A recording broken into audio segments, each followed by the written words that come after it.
Family first ang mantra ni Sangre Danaya Sanya Lopez ngayong 2026. Habang si Sangre Pirena Glyza de Castro nasa Europe para sa kanyang kauna-unahang International Film Festival.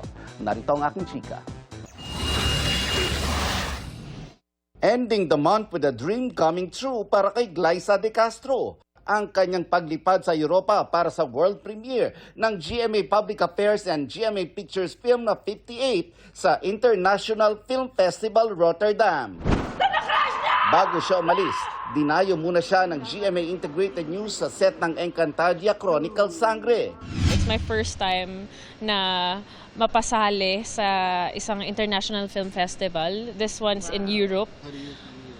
Excited, super. Ang saya sa feeling na maging parte ng isang film festival. Kasi dati pa, ano naman talaga. To. At saka this time international, No? di ba? Back to black and short hair si Glyza. Balik maintenance fee muna daw siya kapag hindi nagsushoot ng telepantasya. Mabuti na lang daw at marami ng red wigs na mukhang real hair to suit her role bilang Pirena. Parang siguro pagka nagkakaedad ka na, gusto mo low maintenance na. Tsaka 3 years na rin akong red hair. And then every 3 weeks ako nagpapa-dye. For health din actually kasi nagbe-breakout na rin ako. Maganda rin daw ang pasok ng 2026 para kay Danaya Sanya Lopez na nakutuon daw sa kanyang family. First time nga namin magkakasama, ni na kuya talaga. Yung kami lang talaga.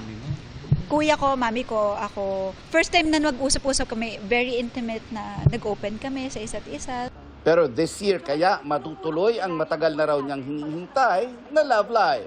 Yung mga sisters ko dito, ayan, si Nate Glay, Alena, yan si Gabi tsaka si Kylie, sobrang solid nilang, ano na, kailan mo kami papakilala, meron bang, may boyfriend ka na ba, may ganyan. So, sila yung very excited.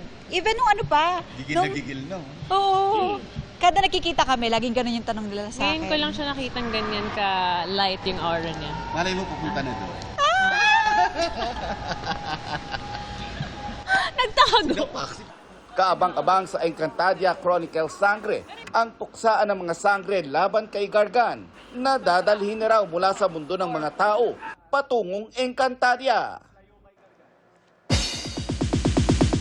And that's my chika this weekend. Ako po si Nelson Canlas. Pia, Ivan? Thank you, Nelson. Salamat, Nelson. At